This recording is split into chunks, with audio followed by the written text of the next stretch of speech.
Well, hello, everyone. It's Dr. Miller. I'm one of the associate deans here in the College of Education. My main responsibility is the Department of Education Studies, which this class, EDU 352, sits inside of.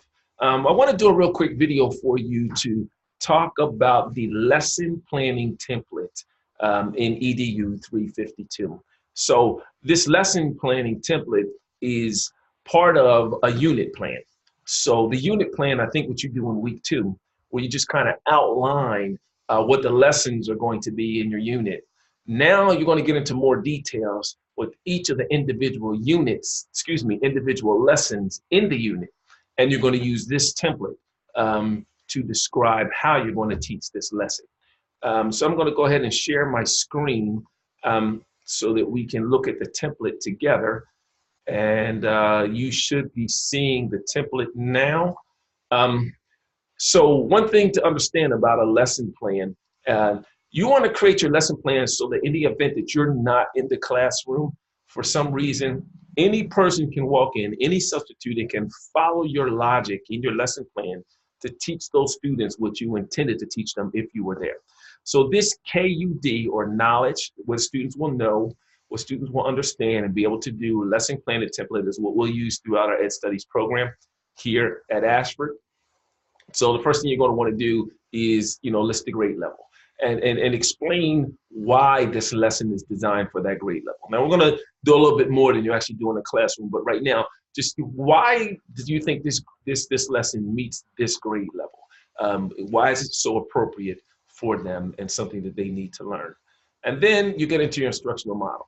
So we're going to give you information on 4 instructional models, cooperative learning, what is another one, Socratic method, direct instruction, and there's another that we use.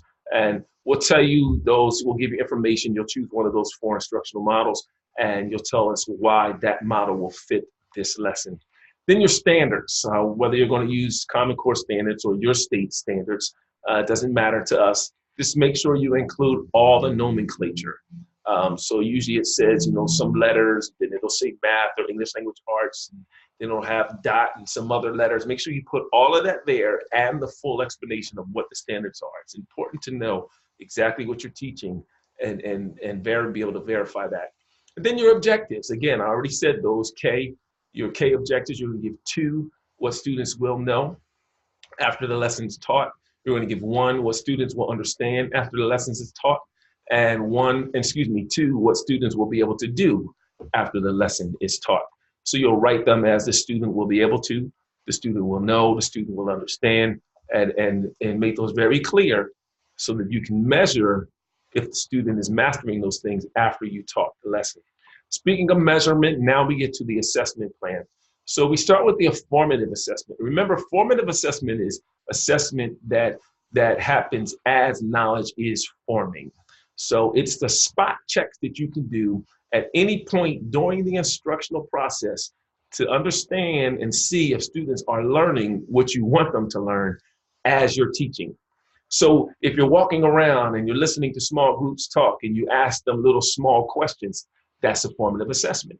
If they're able to answer those questions, great, they get it. If they don't, then you have to redirect your questioning or something so that they can understand what it is that you're teaching. So formative assessment is not necessarily for the student, it's for you as the teacher, so you can know if students are learning what you're teaching as the instructional process is taking place. Now the summative assessment, you're going to describe in this section here. Now, summative assessment is the sum total of knowledge. In other words, it's what the students know after you've taught the lesson. They usually show up as, written test or true and false, short answer. Sometimes they may be a project or a poster or a PowerPoint. They could be performance-based assessments where they have to do a thing. It can be an oral assessment where you're going to ask questions. They have to be able to answer them. But it is what is graded after students have went through the instruction. It measures what they know after. And then accommodations. Accommodations are the tools that you give students so that they're able to master the content like any other student. So you may have some English as second learner students, or you may have some learning support students in your classroom Or you just may have some students where this topic's a little struggle for them. What tools are you want to put in place so that every student in your class, no matter what deficiency or things are going on inside them, they can use those tools. How can they use those tools to accomplish and master that content? What are you going to do for those students? And you'll put those accommodations there. And then enrichments. So you're talking about your gifted students here. So some students in your class will be more advanced than the rest of your students. So what things are you going to put in place to make sure that they are challenged as well? And your procedures. The procedures are listed out, how you're going to review previous material. What will your objectives for the lessons be?